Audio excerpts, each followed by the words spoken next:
Salam Bapak Mama, saudara-saudara yang terkasih dalam Tuhan kita Yesus Kristus.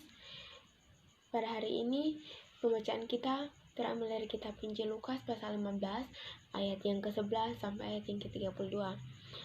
Sebelum kita mendengarkannya, kita mohon tuntunan Roh Kudus di dalam doa kita berdoa. Allah Bapa kami yang ada dalam kerajaan surga, Bapa yang kami puji dan kami sembah lewat anakmu Yesus Kristus. Terima kasih ya Bapa atas penyertaan-Mu. Bapa masih memberikan kami nafas kehidupan sehingga kami merasakannya sampai detik ini. Kami juga bersyukur ya Bapa atas kesempatan indah yang Engkau berikan kepada kami, sehingga kami anak-anak-Mu bisa berkumpul dan mendengarkan sabda kebenaran-Mu di kebun yang suci. Namun sebelum daripada itu ya Bapa, kosongkanlah hati batin kami, agar firman yang kami dengar jangan berlalu begitu saja, melainkan menjadi suluh dan pedoman dalam hidup kami hari lepas hari. Berfirmanlah kepada kami, karena kami sudah siap mendengar. Dalam nama Tuhan Yesus, firman yang hidup kami berdoa. Amin. Jemaat Tuhan, pembacaan kita dari Injil Lukas pasal 15 ayat 11 sampai ayat yang ke-32 di bawah perikop perumpamaan tentang anak yang hilang. Yesus berkata lagi, ada seorang mempunyai 2 anak laki-laki. Kata yang bungsu kepada ayahnya, "Bapa, berikanlah kepadaku bagian harta milik kita yang menjadi hakku."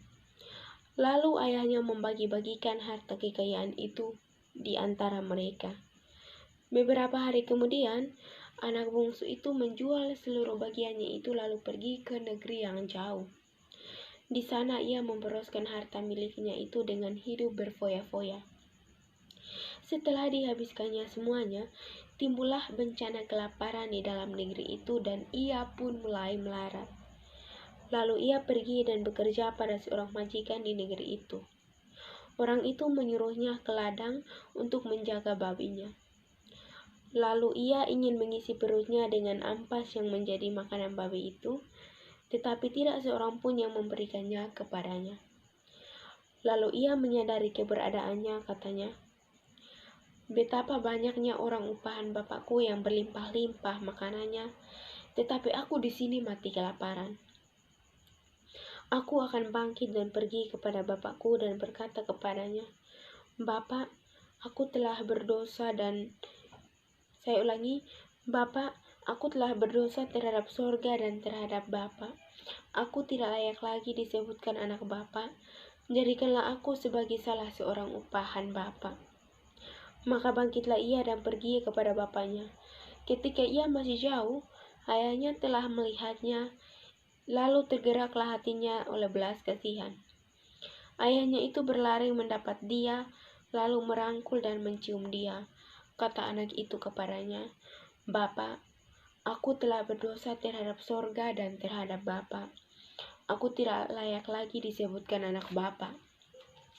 Tetapi ayah itu berkata kepada hamba-hambanya, "Lekaslah, bawa kemari jubah yang terbaik, pakaikanlah itu kepadanya dan kenakanlah cincin pada kakinya dan sepatu pada kakinya.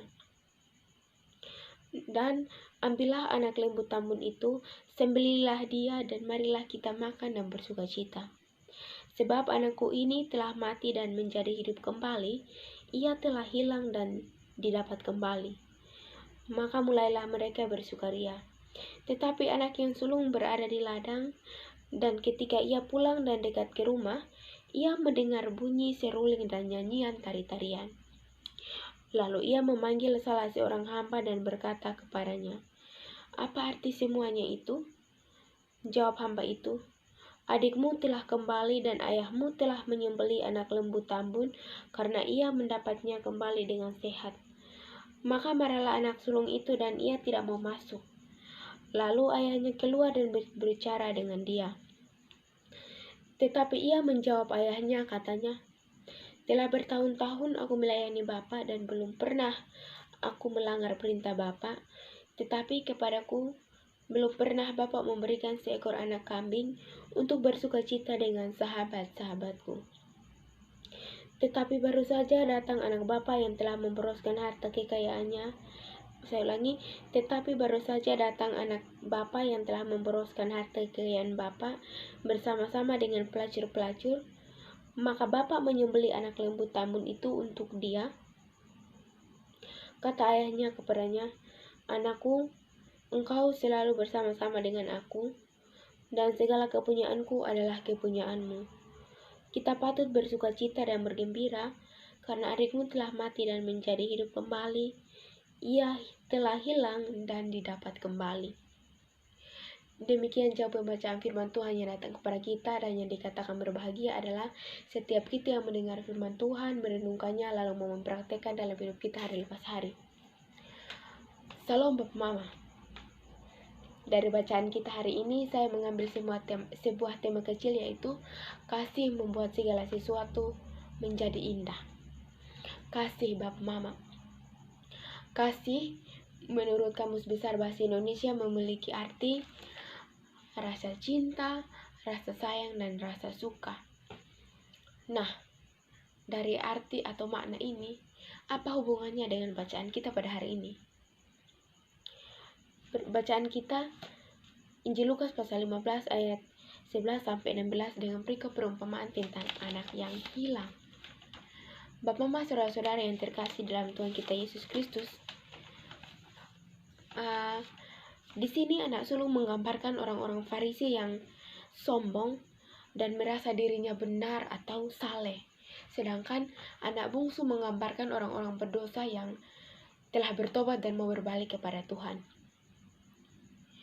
Bapak Mama, saudara-saudara yang terkasih dalam Tuhan kita Yesus Kristus, setelah membaca ayat ini, pasti kita bertanya-tanya, kenapa anak sulung yang taat, yang patuh dan selalu rajin membantu orang tua, tidak mendapat kasih sayang seperti itu, tidak diperlakukan seperti anak bungsu yang ketika mendapatkan apa yang dia inginkan atau hak warisnya, ia pergi dan melupakan bapak.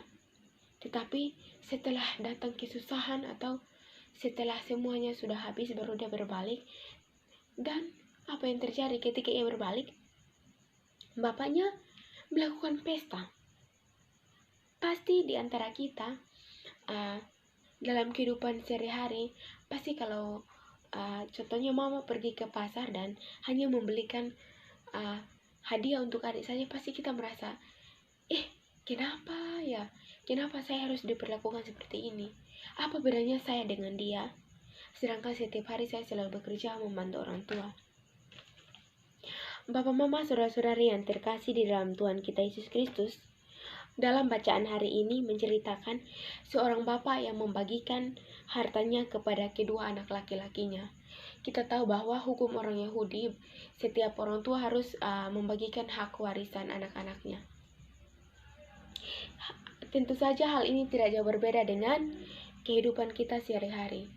Pasti dalam kehidupan kita, dalam keluarga kita, kalau ada rumah tangga yang memiliki anak 2 bersaudara atau 3 bersaudara, dan kebetulan keluarga tersebut memiliki beberapa bidang tanah, pasti ketika anak-anaknya sudah tumbuh dewasa, pasti bapak mama bilang begini, bapak kakak dong, ini bapak dan mama bagi memang bosong punya bagian, jadi nanti bosong masing-masing kerjakan.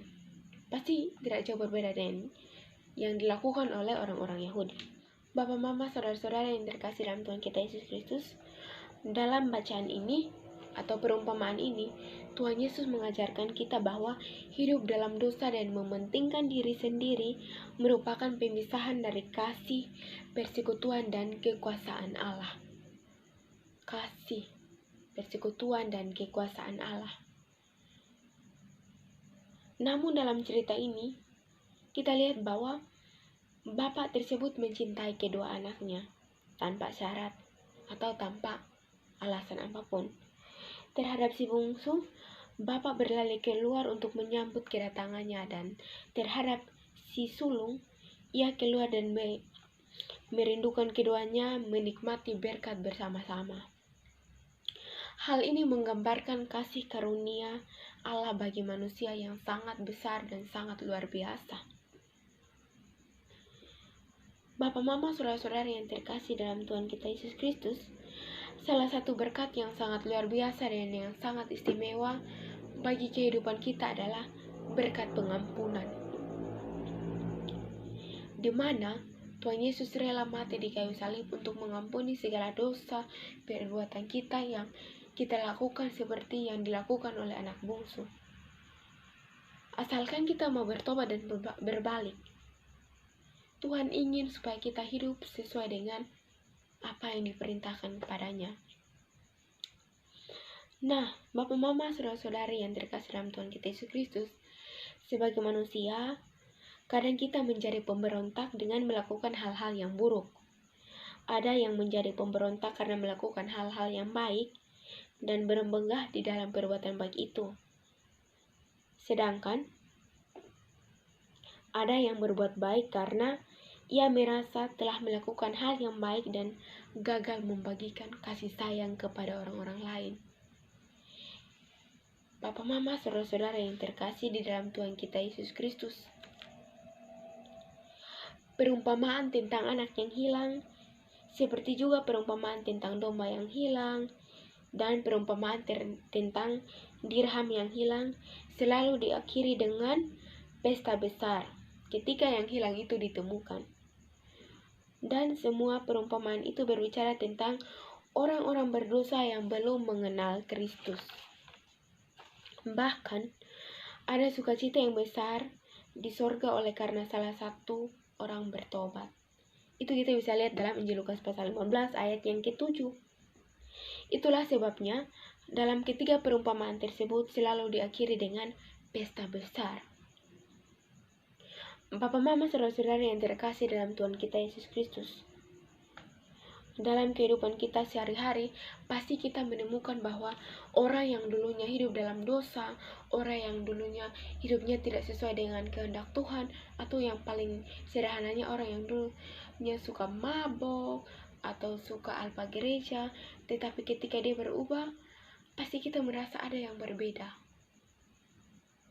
Bapak, Mama, saudara-saudara yang terkasih dalam Tuhan kita Yesus Kristus, setiap ayah atau ibu Kristen harus mengerti bahwa Allah mengasihi anak mereka yang sedang mengembara dan merindukan penyelamatannya sama seperti mereka.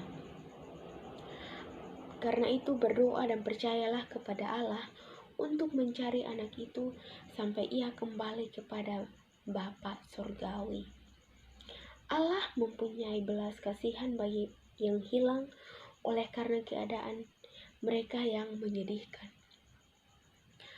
Karena kasih Allah begitu besar, sehingga ia tidak putus-putusnya bersedih hati atas mereka dan menunggu mereka kembali kepadanya, seperti yang dilakukan oleh anak bungsu. Ketika orang berdosa dengan tulus hati datang kepada Allah, maka Allah pun sudah siap untuk menerima mereka dengan pengampunan, belas kasihan, kasih karunia, dan mengaruniakan penuh sebagai anak yang sah. Jadi, hendaklah kita harus meniru anak yang bungsu. Walaupun dia telah berbuat dosa, dia telah berfoya-foya, tetapi dia ingin bertobat dan kembali padanya. Tuhan itu punya kasih, Tuhan itu sangat bermurah hati. Jadi, ketika saudara dan saya datang kepada Tuhan memohon pengampunan, pasti Tuhan akan mengampuni kita. Kita tidak boleh meniru anak yang sulung itu. Walaupun dia selalu membantu ayah berbuat baik, tetapi hatinya itu sangat marah dengan keadaan yang ia alami.